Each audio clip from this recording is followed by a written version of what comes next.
Palabra de Dios allí en Mateo capítulo 24 y vamos a leer los versos del 9 hasta el verso 14. Los que puedan ponerse de pie, háganlo; los que no, quédense sentados y no se preocupe del qué dirán del vecino. No, está enfermo, le duele la rodilla, no puede pararse. Nosotros no podemos juzgar a nadie. Simplemente los que lo podamos hacer, hagámoslo porque vamos a leer palabra de Dios. Dice así Mateo 24, del 9 al 14. Entonces, este es un pasaje del Señor Jesucristo. Entonces dijo Jesús: os entregarán a tribulación, os matarán y seréis aborrecidos de todas las gentes por causa de mi nombre. Muchos tropezarán entonces y se entregarán unos a otros, y unos a otros se aborrecerán. Muchos falsos profetas se levantarán y engañarán a muchos, y por haberse multiplicado la maldad, el amor de muchos se enfriará. Este fue el título que le di al sermón hoy: mas el que perseverare hasta el fin, este será salvo. Y será predicado este evangelio del reino en todo el mundo para testimonio a todas las naciones, y entonces vendrá el fin. Pueden tomar asiento. El título del sermón es: el que persevere hasta el fin, este será salvo.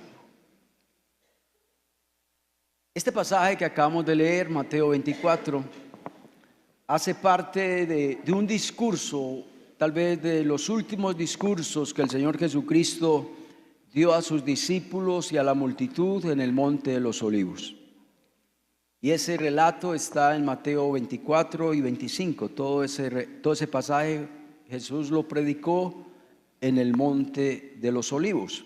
Y también ese mismo pasaje está en Marcos capítulo 3.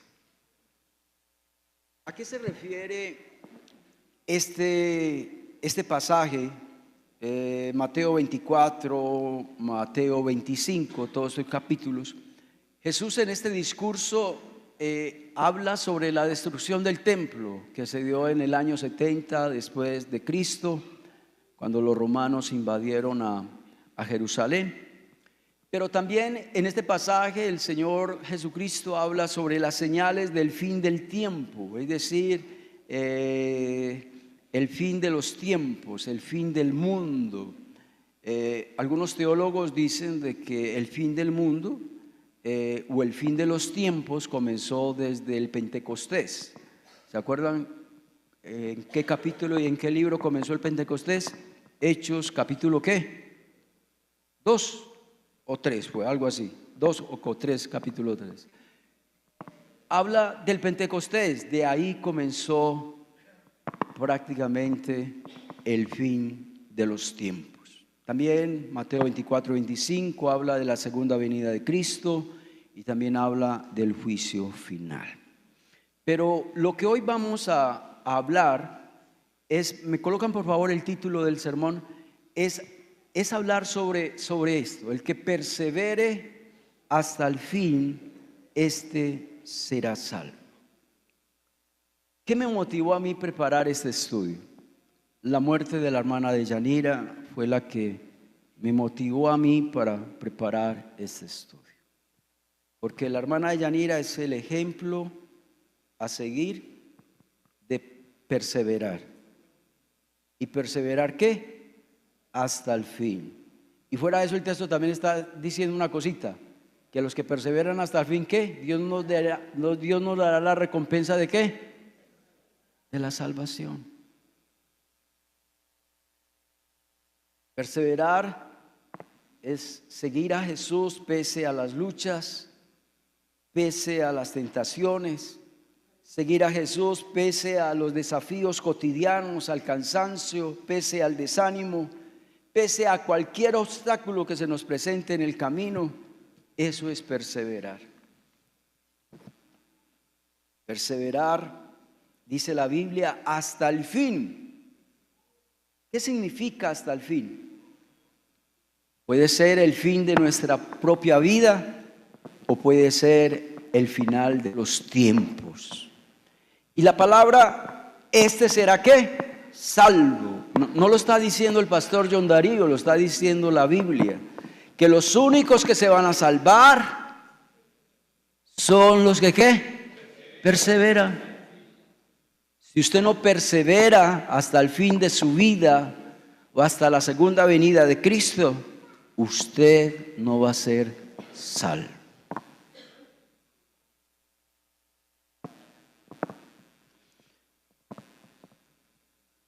Y esto es lo que les voy a decir, sobre todo les va a ayudar a algunos predicadores. La mejor forma de uno responder a esta pregunta, porque el interés mío es qué significa perseverar hasta el fin. Esa era la pregunta que yo le hacía al sermón, al pasaje. Y la mejor forma de uno responder a esa pregunta es estudiar el contexto. El mismo contexto del texto, del pasaje, nos va a decir qué es perseverar hasta el fin. Sin necesidad de que uno como predicador se invente esto, se invente aquello otro. No, dejemos que la misma palabra de Dios ¿qué? Se explique, que la misma palabra de Dios nos enseñe. ¿Qué es el contexto? El contexto de un pasaje es los textos antes o después del texto que vamos a estudiar. Ese es el contexto. Entonces, vámonos con el primer punto. Está en el verso 9. ¿Qué es perseverar hasta el fin? Dice Mateo 24:9, entonces os entregarán ¿qué? En tribulación. ¿Me colocan el primer punto, por favor? Eso. Entonces os entregarán a tribulación. Perseverar hasta el fin es cuando usted persevera en las cosas de Dios, aunque haya ¿qué? Persecución.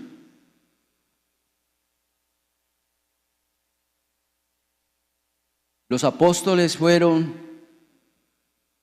atribulados, perseguidos, y desde el tiempo de los apóstoles hasta el día de hoy, todo el que se convierte al cristianismo es perseguido. Es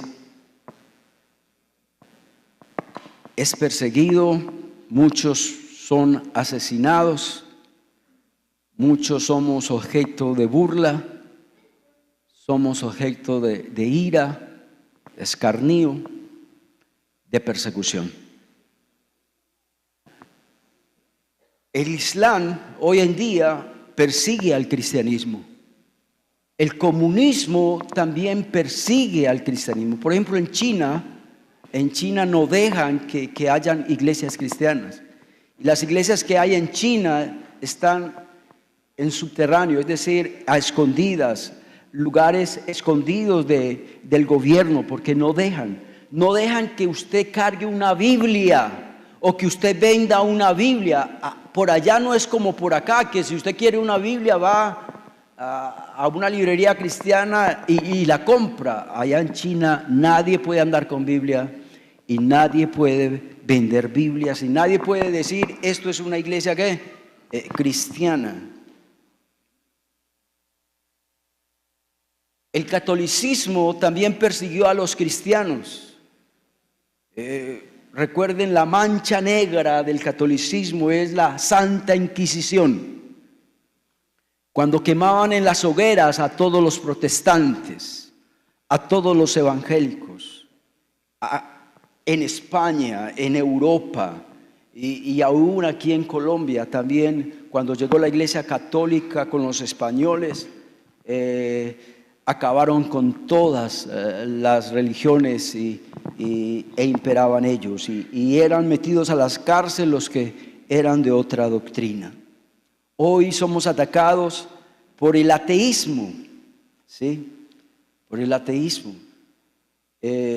Aún gobiernos como China, Corea del Norte, Nigeria, todos son países donde persiguen a los cristianos.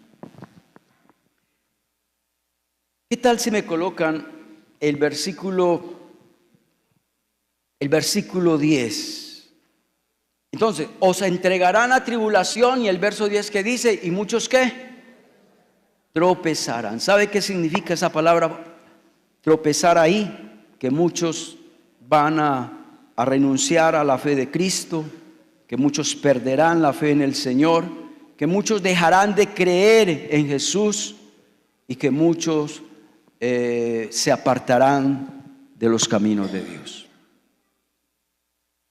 En los años que yo llevo como pastor he notado algo, que cuando una persona se convierte al Evangelio, ahí mismo la familia, los amigos empiezan a perseguirlo, a atribularlo, y muchos le hacen caso a su familia, a sus amigos, y muchos ¿qué? Retroceden, muchos se apartan de la fe.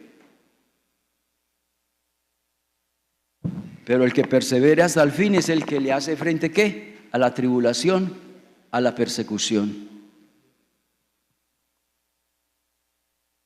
Los que perseveran hasta el fin, también en el verso 10 nos dice quiénes son. Muchos tropezarán entonces, ya lo vimos, y se entregarán unos. ¿Me colocan el segundo punto, por favor? Segundo punto. Eso. Muchos tropezarán entonces y se entregarán unos a otros, y unos a otros se aborrecerán. Subraye la palabra ¿qué? Aborrecer. La palabra ahí aborrecer en griego significa odiar, tanto a un familiar o que un amigo nos odie por causa del Evangelio. También significa despreciar, también significa amar menos. Hoy en día usted se convierte al Señor y ya su esposa, si es católica o de otra religión, a usted lo va a amar menos, y a un papá lo va a amar menos, porque usted se convirtió al Señor. También la palabra aborrecer significa descuidar y desatender. ¿Cuántos hoy en día echan a un lado un matrimonio que porque él se convirtió al Señor o porque ella se convirtió al Señor? Unos a otros ¿qué? Se aborrecerán. Carolina Celico, ella fue la esposa de Kaká. ¿Se acuerdan de este jugador, de este gran jugador? En el 2015 salió en las noticias que ella le decía a los medios el por qué se separaba, el por qué se divorciaba de su esposo. ¿Sabe cuáles fueron las palabras? Eso está registrado en la historia, en Google, usted lo busca y ahí mismo está. Es que mi esposo era demasiado ¿qué? Perfecto para mí. Mi esposo Kaká nunca me traicionó, siempre me trató bien y me dio una familia maravillosa. Por eso me separo de él.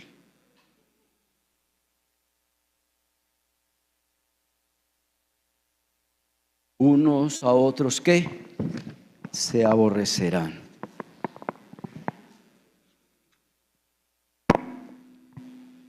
Es sino que usted monte un mensaje cristiano en las redes sociales para que usted sepa esto, que muchos te van a ¿qué? A odiar, te van a decir cosas, y por eso es que muchos cristianos no se atreven a colocar en las redes sociales un mensaje cristiano, porque ahí mismo empiezan los comentarios.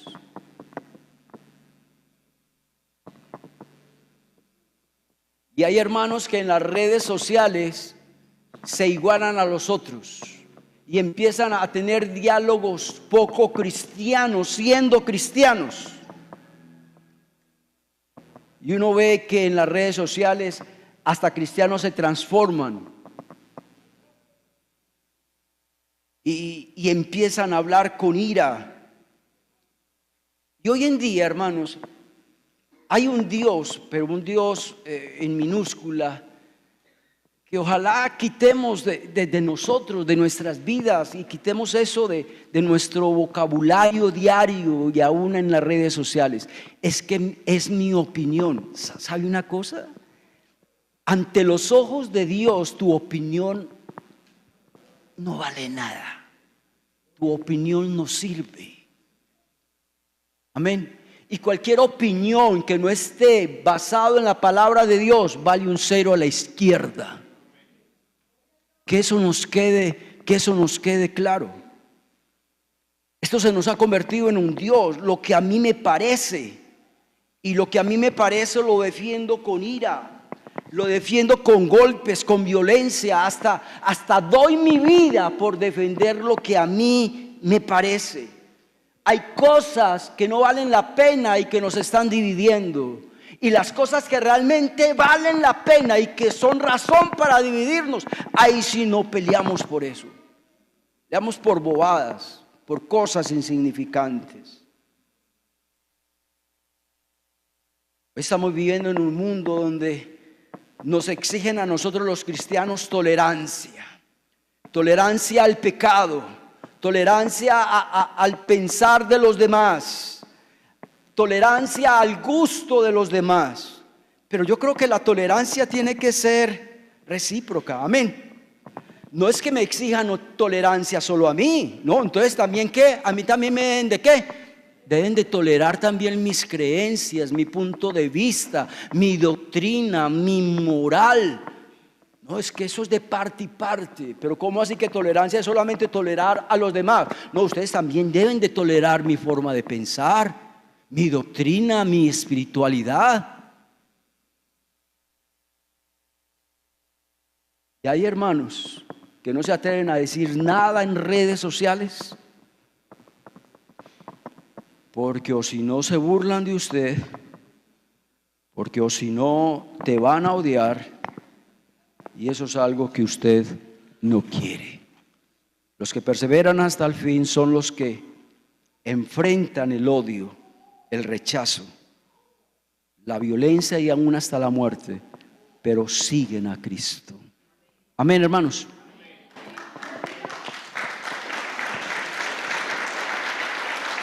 ¿Quiénes son los que perseveran hasta el fin? Verso 11.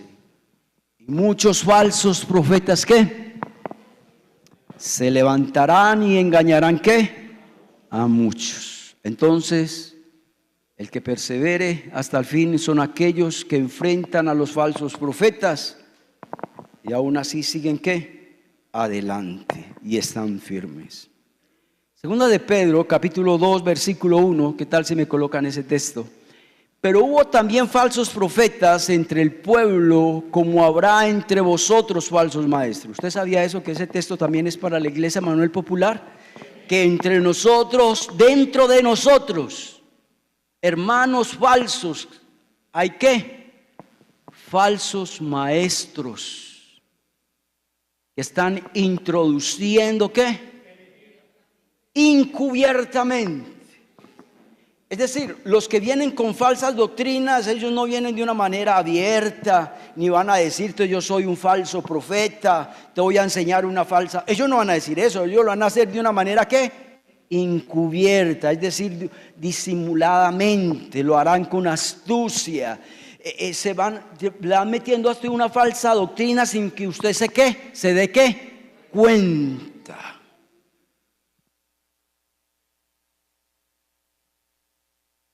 Yo creo que a la hermana de Yanira más de una vez vino un falso profeta a decirle, mira, la Biblia no es esto, no sigamos creyendo en esto, no sigamos creyendo en aquello otro. Y la hermana no se dejó ¿qué? Mover.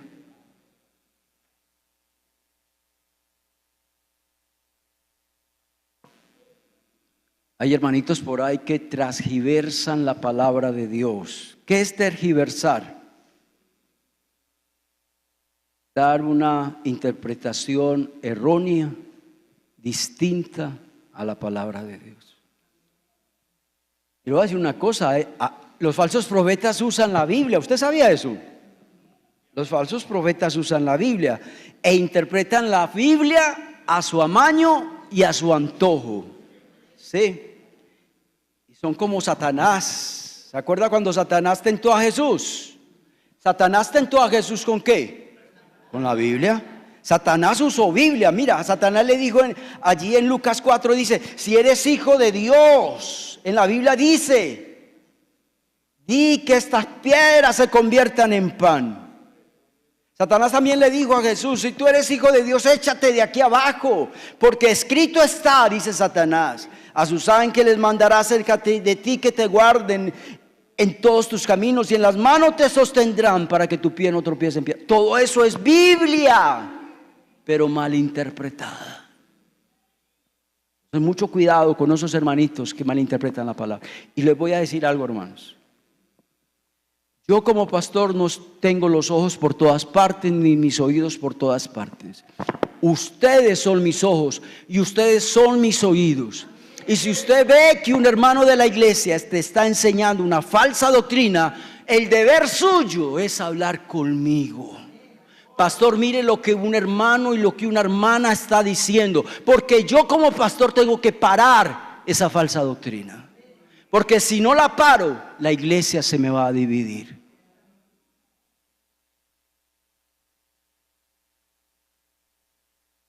Dentro de las iglesias hay hermanos que aparentan ser cristianos, pero son falsos profetas.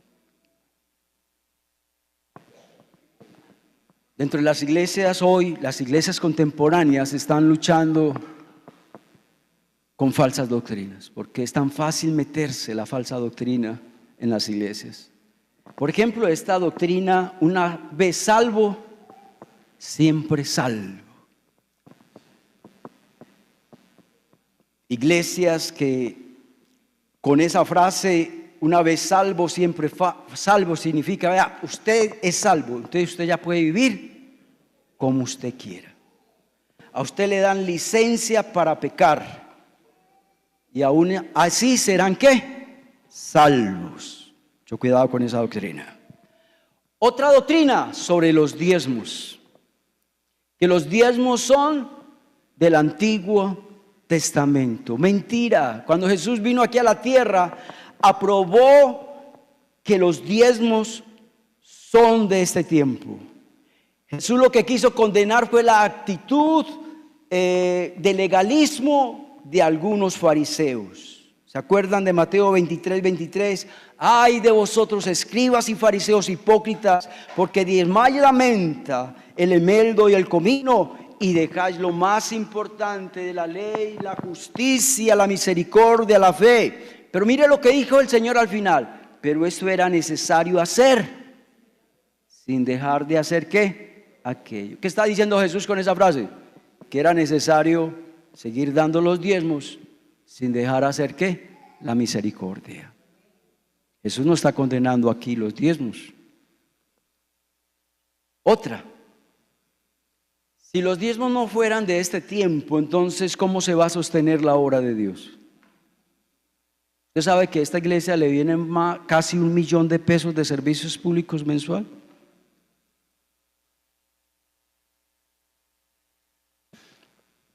En esta iglesia se le da ofrenda a todos los ministerios para que trabajen, para que medio se sostengan. Y no es cualquier cosa. Pero si somos 15 ministerios, a cada uno se le da 50, a otros 100, va sumando eso. A la tesorera de la iglesia se le da una ofrenda, al copastor se le da una ofrenda. Al pastor se le da un sueldo. Porque si no tuviera sueldo, entonces tendría que trabajar secularmente. Y pastorear una iglesia tan grande no me queda tiempo para pastorearla si yo trabajaría secularmente. Aún hay semanas donde yo anhelaría tener en la iglesia 2 o 3 pastores de pago completo, de tiempo completo. ¿Por qué no me da? Hay semanas donde me toca predicar 7 sermones. Y usted sabe que yo no repito sermón.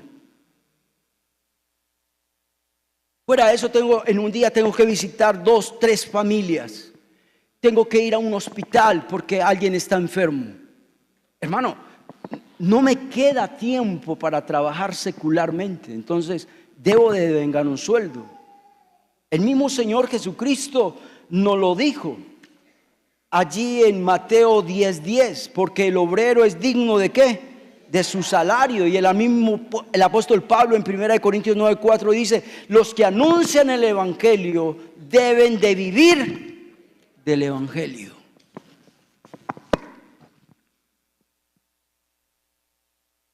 Hoy se está introduciendo en las iglesias la teología de la prosperidad.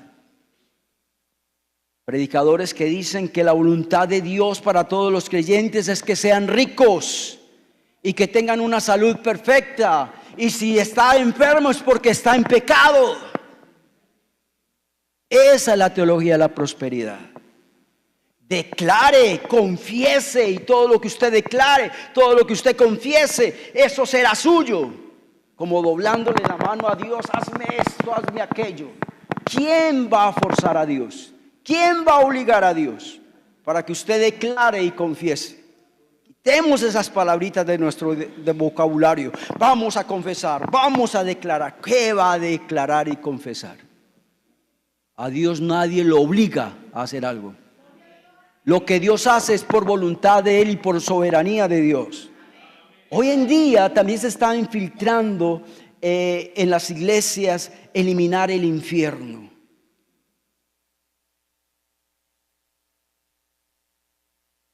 Mira, el Papa Francisco, antes de morir, como 2 años antes de morir, él dijo que el infierno no es físico con fuego, sino que es un estado del alma. Así lo dijo el Papa Francisco.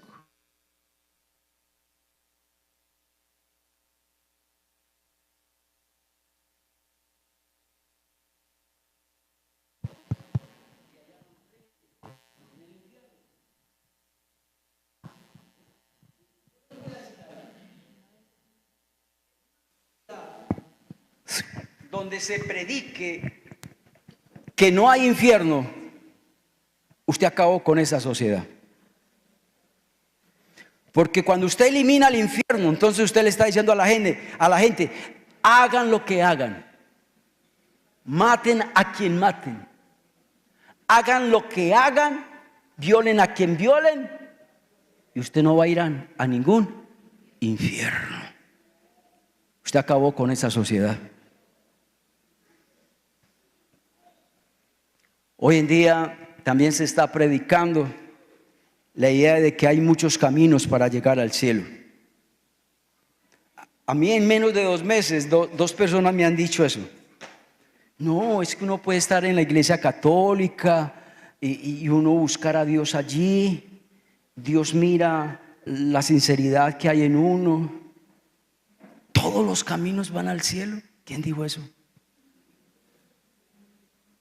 Si la Biblia dice que solo hay un camino, ¿quién es? Nuestro Señor Jesucristo. Amén, hermanos. Hay muchos que dicen sigan la religión que quieran, porque eso sí, la religión tampoco salva. Usted por ser evangélico tampoco se va a salvar. Si usted no persevera hasta el fin, tampoco será salvo. Pero que todos serán salvos independientemente de la religión que tengan. Otra doctrina: niegan la deidad de Cristo. Niegan que Jesucristo nació de una manera virginal. Niegan que Jesucristo tuvo pecado. Creen que Jesucristo... Mire, nuestro presidente Petro lo dijo hace 2 meses, que Jesucristo tenía relaciones sexuales con María Magdalena, un ignorante de estos. Porque para uno afirmar algo es porque uno lo estudió. Pero ahí se ve que dice cosas que no estudia. ¿Y cuántos hay así que niegan que Jesucristo fue tentado en todo, pero sin pecado? Muchos niegan que Jesucristo murió, y muchos niegan que Jesucristo resucitó de entre los muertos. Son falsas doctrinas. Otra falsa doctrina que se está metiendo por ahí en las iglesias es que somos salvos por obras. Hay iglesias que dicen que si usted no se peina de tal manera, es salvo. Hay otras iglesias que dicen que si usted no come ciertas comidas, usted no será salvo. Hay otros que dicen que si usted se coloca aretas, no va a ser salvo. Que si usted se coloca un blue jean, usted tampoco va a ser salvo. Nadie va a ser salvo por obras. Somos salvos, ¿es por qué? Por gracia, no por obras. Y última, en algunas iglesias se están enseñando que Dios todavía está revelando nuevas verdades bíblicas. Les voy a decir algo. La Biblia ya está escrita. Hace 2000 años se dejó de escribir la Biblia. Y punto final. El último libro de la Biblia es Apocalipsis 22. Y pare de contar. No necesitamos más que más revelaciones. Perseverar en Cristo. ¿Qué tal si me colocan el punto que sigue? Verso 12. Y por haberse multiplicado, ¿qué? La maldad de muchos, ¿qué? Se enfriará. ¿Hoy la maldad se ha multiplicado? Mucho. Y hoy en día la maldad aún se ha aceptado. ¿Usted sabía eso? Lo que antes era pecado, ahora ya no es pecado. Perseverar hasta el fin es cuando usted vive en una sociedad donde se ha multiplicado la maldad y aún así usted permanece ¿qué? Fiel y firme delante de Dios. Hoy en día se pone en duda la Biblia, se cuestiona la palabra de Dios. Hoy en día la maldad es popular. Hoy en día la maldad socialmente es aceptable. Lo que antes para nosotros era un pecado, una aberración, ahora ya no lo es.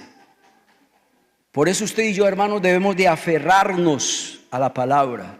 Aferrarnos a lo que nos diga la palabra. Si la palabra de Dios dice que eso es pecado, eso es pecado, así se nos venga el mundo encima. Por eso es que todos nosotros los cristianos debemos de tener una doctrina sólida para no aceptar ni aprobar ninguna conducta pecaminosa, ninguna costumbre mundana del mundo. La Biblia lo dice, que no sigamos el modelo de este mundo. La Biblia nos dice que no vivamos según las ideas de este mundo. Perseverar hasta el fin es cuando a usted lo incitan a lo malo, pero usted permanece fiel. Quinto punto, ya estoy terminando, 24:12. Y por haberse multiplicado la maldad, el amor de muchos, ¿qué? Se enfriará.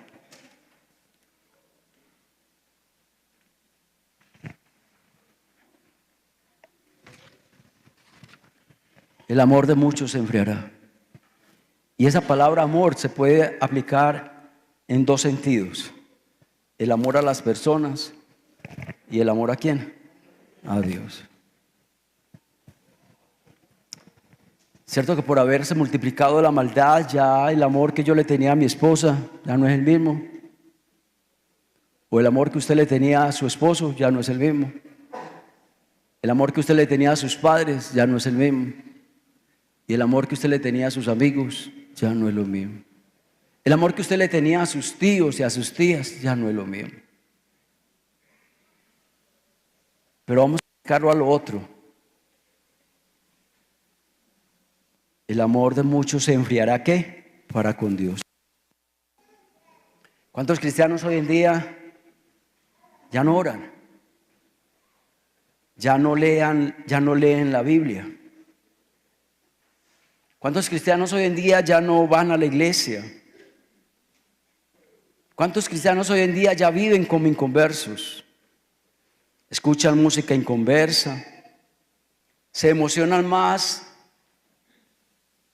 en escuchar a youtubers que hablan pestes y cochinadas, que en vez de dedicar esa hora o esas horas a escuchar la palabra de Dios. El amor de muchos ¿qué? Se enfriará.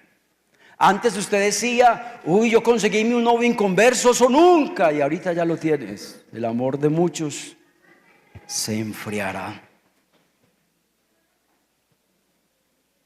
Antes tus amigos todos eran cristianos, ahora todos tus amigos son ¿qué? Inconversos. El amor de muchos ¿qué? Se enfriará. Antes a usted le dolía pecar, ahora ya peca y ya no le duele. El amor de muchos, ¿qué? Se enfriará. Y vámonos con el sexto punto. Y el último.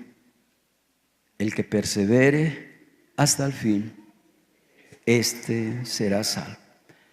Busqué la palabra en griego de perseverar y significa perseverar aunque tenga una pesada ¿qué? Carga. Tal vez una enfermedad puede ser una pesada ¿qué? Carga. La hermana de Yanira en los últimos años le fue fiel a Dios aunque tuvo una pesada ¿qué? Una pesada carga. Perseverar ahí en griego es quedarse en un lugar sin abandonarlo. Y eso lo hizo la hermana de Yanira. Perseverar en griego es morar bajo. Es decir, lo mismo, morar pese a que tenga ¿qué? Una carga. Vamos para allá. Hoy le falta mucho, como dicen por ahí, le falta mucho pelo para el moño. Algunos hogares, algunas parejas. Les falta mucha ¿qué? Perseverancia. Hoy en día no se soporta nada. Hoy no se aguanta nada. No está, persevera aunque tenga una carga ¿qué? Aquí encima, carga pesada, ¿no? Se me va. Hasta aquí llegamos. Esto no funciona más. Perseverar significa resistir. Perseverar es aguantar. Perseverar es soportar las pruebas. ¿Se acuerdan de 1 Corintios 7? Cuando dice que el amor todo lo sufre, todo lo soporta. Eso es lo que significa perseverar. Todo lo soporta. Soportar las cosas con valentía, con confianza. Soportar las cosas con persistencia. Soportar las cosas pese a las dificultades. Soportar las cosas pese a la oposición. Si hay que sufrir, hay que sufrir. Si hay que padecer, hay que padecer. Pero la idea es permanecer firme. Eso es perseverar. Mas el que persevere hasta el fin, este será salvo. Hagamos un resumen.